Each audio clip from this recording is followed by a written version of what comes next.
AI conference के अंदर उनकी शिरकत, फिर उनको प्रोटोकॉल बड़ा अच्छा मिला, फिर प्रेसिडेंट मैक्रोन के साथ उनकी बातचीत हुई बड़ी अच्छी और सारी सब कुछ हुआ। तो फिर भारत का असर रसूख इस इंडस्ट्री के अंदर और फ्यूचर के अंदर बहुत ज्यादा है, बहुत ज्यादा। मेरे ख्याल में एशिया का ये पहला प्राइम मिनिस्टर होगा साउथ एशिया का जो किसी आप ये कह लें कि यूरोपीय ममालिक में गया और इसी इतने डेवलप कंट्री में गया और उसका हेड ऑफ द स्टेट उनको रिसीव करने आया। भारत के साथ आपका कंपैरिजन करना बेवकूफी।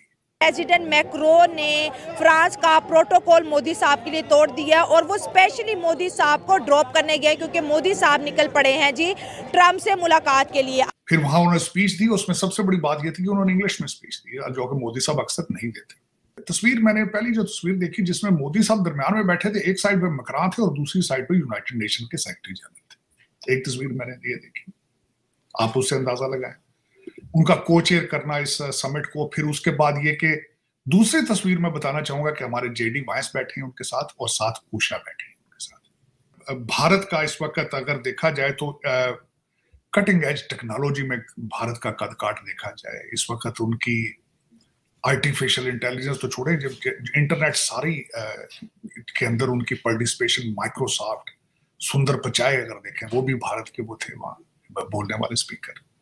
तो फिर भारत का असर रसूख इस इंडस्ट्री के अंदर और फ्यूचर के अंदर बहुत ज्यादा है, बहुत ज्यादा। बल्कि मैं हमेशा आपको बार बार ये कहता हूं, चीमा साहब इजराइल के बाद दूसरे नंबर पर इस वक्त भारत है, बल्कि मैं समझूंगा कि भारत इजराइल को भी क्रॉस कर रहा है क्योंकि अपनी पॉपुलेशन की वजह से, और फिर दूसरा उसकी वजह एपेटाइट टू ग्रो, और फिर एजुकेटेड यूथ जो है, मिडिल क्लास। तो वो जो सिस्टम्स के साथ अंदर जिस तरीके से इजराइल चीजें बनाता है, जिस तरह उनका वहां पे हर स्टार्टअप का इस वक्त गढ़ बन चुका है इजराइल। और आपको पता होना चाहिए कि इजराइल के अंदर भी बहुत बड़ी तादाद भारतीय टेक्नोक्रेट्स की है। टेक्नोक्रेट्स, मैं लेबर की बात नहीं करूंगा, टेक्नोक्रेट्स। भारत यहां से चीजें क्रेडिट भारत लेके जाना चाहता है, आप पाकिस्तान से चोरी करके बाहर भागना चाहते हैं, डिफरेंस। तो चीमा साहब दर हकीकत मैं दुख के साथ कहूंगा कंपैरिजन नहीं, बल्कि कंपैरिजन की करना एक बेवकूफी है। भारत के साथ आपका कंपैरिजन करना बेवकूफी है। मोदी साहब सुना आपके पास आ गए हैं, क्या करना है वो? लेकिन दो चीज मोदी और ट्रम्प जरा बताएं। सुना है कि इंडियंस भी परेशान है थोड़े से, क्योंकि ट्रम्प जो है वो कोई भी बात कर सकता है, किसी किस्म की भी बात कर सकता है। दो चार चीजें, अपने ट्रेड की बात करेंगे, अपनी करेंसी की बात करेंगे, यूपीआई की बात करेंगे, डायस्पोरा की बात करेंगे, वीजों की बात करेंगे, और यहाँ पे जो जिन लोगों का वो H1B पे आते हैं लोग, उनके ग्रीन कार्डों की बात करेंगे। सर साहब एक बात मुझे अच्छी लगी, आज भी मोदी जो है ना उधर मकसई के अंदर इंजीनियर्स एंड साइंटिस्ट को मिला। मैं आज की तबसरा कर रहा था, मैंने कहा मोदी दुनिया में कहीं चाहता है तो वो एलीट से नहीं मिलता, कॉमन मैन से मिलता है, मजदूर से मिलता है। वो एलीट के साथ वो ना rubbing shoulders with the elite, उसको पता है कि यार मैं मजदूर, साइंटिस्ट, इंजीनियर, डायस्पोरा से मिलूं, जिससे जिन लोगों ने मुझे एम्पावर किया हुआ है, ना कि मैं आऊं और बड़े बड़े होटल्स में एलीट को मिल के चला जाऊं जिन साड़ी वहां साढ़े लीडर कर देने होटल है जी। मैं बार बार कई दफा कह चुका हूं कि पाकिस्तान को मोदी साहब चाहिए, ऐसा लीडर चाहिए। मकसद ये था नेशनलिस्ट हो।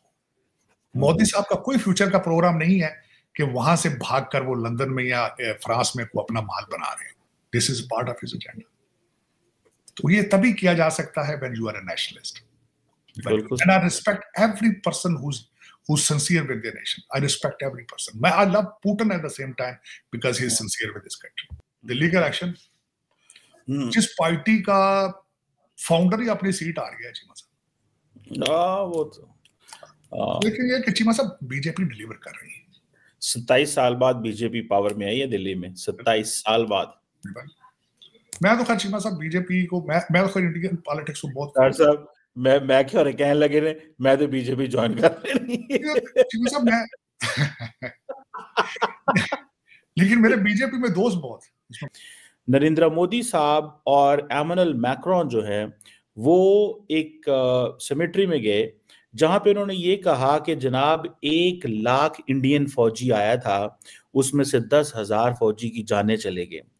ताट साहब जरा इस पे थोड़ा कमेंट जरूर कीजिएगा कि इंडिया तो प्री पार्टीशन हिस्ट्री को क्लेम करता है, वो लोग जरूरी तो नहीं वो इंडियन थे, वो तो पाकिस्तानी भी उस वक्त में आते हैं जो आज का पाकिस्तान है, ये जो बांग्लादेश है, लेकिन इंडिया सिंगल हैंडेडली सारी की सारी हिस्ट्री को क्लेम करता है। सो कॉल्ड फॉर्म 47 के प्रेसिडेंट वो चाइना गए हुए थे। अब क्या करने गए हैं चाइना, क्या लेके आए हैं, क्या दे के आए हैं, असली पाकिस्तानी अवाम बिल्कुल ब्लाइंड। ना मिनिस्ट्री ऑफ फॉरेन अफेयर ने कोई अपना मिनट्स ऑफ मीटिंग जारी किए हैं, ना उन्होंने कुछ ऐसा कोई ब्लू बुक जारी किया कि जिसमें हो के हमने इस मुद्दे पे या टॉपिक वर अंडर डिस्कशन व डेट कोई नहीं है। अब आप ये कह लें कि फ्रांस के साथ, फ्रांस देखें इंडो पाकिस्तान ना फ्रांस के बड़े पुराने रिलेशन है, वर्ल्ड आप ये कह लें कि फर्स्ट वर्ल्ड वार से, सेकंड वर्ल्ड वार से इंडो पाकिस्तान। और आप ये देखें कि उस वक्त फर्स्ट वर्ल्ड वार में जो पाकिस्तान जो मुत्तहिदा हिंदुस्तान के जो सोल्जर हमने वहाँ पे प्रोवाइड किए हुए थे, कुछ सोल्जर थे और उनको अब तक फ्रांस उनको ऑनर कर रहा है, ठीक है। वहाँ पे मोदी साहब ने बोला है कि भाई हमने 1 लाख सिपाही फ्रांस को बचाने के लिए वर्ल्ड वार 1 में भेजे, और आप ये देखें कि 10,000 उनमें से घर नहीं जा पाए और वो यहीं पे जो है फ्रांस के अंदर उनको दफनाया गया। आज इंडिया ने फ्रांस को अपने एहसानों के नीचे दबा दिया, ये होती है स्ट्रैटेजी। देखें, हाँ बिल्कुल यही ना, देखें ये डिप्लोमेसी है ना, जिसे आप लोग उर्फ़े आम में सक्सेसफुल डिप्लोमेसी कह सकते हैं। कि ये आप ये कह लें कि वर्ल्ड वार स्टार्ट हुई थी 1914 से 1918 में वो एंड हो गई थी। आप ये देख लें कि ऑलमोस्ट 114-15 साल हो गए हैं, और उस बात को उन्होंने याद रखा। डिप्लोमेसी चेक करें कि उन्होंने उस बात को रिमेंबर किया। रिमेंबर करने का उन्होंने कहा कि हाँ वाकया हम आप लोगों के एहसान मंद हैं, और उनकी मेमोरीज वहाँ पे बनाई हुई हैं। अब सिमेट्री बनी हुई है, सिमेट्री, हाँ वो बनी हुई है, सारा कुछ उन्होंने। और दूसरी बात ये कि आप सबसे बड़ा एलिमेंट ये देखें नरेंद्र मोदी के विजिट का, कि मेरे ख्याल में एशिया का ये पहला प्राइम मिनिस्टर होगा साउथ एशिया का जो किसी आप ये कह लें कि यूरोपीय ममालिक में गया और इसी इतने डेवलप कंट्री में गया, और उसका हेड ऑफ द स्टेट उनको रिसीव करने आया, ड्रॉप भी करने गए, रिसीव करने आया। फिर उनके साथ बायलैटरल उनकी एग्रीमेंट्स के आप उन्होंने डिफेंस पे बात की, उन्होंने ट्रेड पे बात की, उन्होंने फॉरेन इन्वेस्टमेंट पे बात की। मिस्टर मोदी का फ्रांस का दौरा हाल ही में खत्म हुआ और इस दौरान उन्हें अनप्रेसिडेंटेड किस्म का प्रोटोकॉल दिया गया। फ्रांस के प्रेसिडेंट ने सारे प्रोटोकॉल तोड़ते हुए उन्हें सी ऑफ किया प्लेन तक। और फ्रांस के प्रेसिडेंट इस तरह का जेस्चर हर लीडर के लिए नहीं दिखाते। इससे पता चलता है कि प्राइम मिनिस्टर मोदी और इंडिया की कितनी ज़्यादा सिग्निफिकेंस है आज के नए वर्ल्ड ऑर्डर में। और इस विजिट के बाद प्राइम मिनिस्टर मोदी जाएंगे यूनाइटेड स्टेट्स ऑफ अमेरिका, और वहाँ जाकर वो अमेरिका के नए राष्ट्रपति डोनाल्ड ट्रंप से बात करेंगे। और इस दौरान इंडिया यूएस बायलैटरल कोऑपरेशन को बढ़ाने के लिए बातचीत होगी, और इसके अलावा trade, investment, energy, defence, technology और इमिग्रेशन जैसे मामलों पर भी बहुत सारी बात होने वाली है, और बहुत सारे एग्रीमेंट्स भी होने वाले हैं। और मोदी की इस विजिट से इंडिया अमेरिका रिलेशंस फ्यूचर में कैसे रहने वाले हैं ये भी काफ़ी हद तक पता चल जाएगा।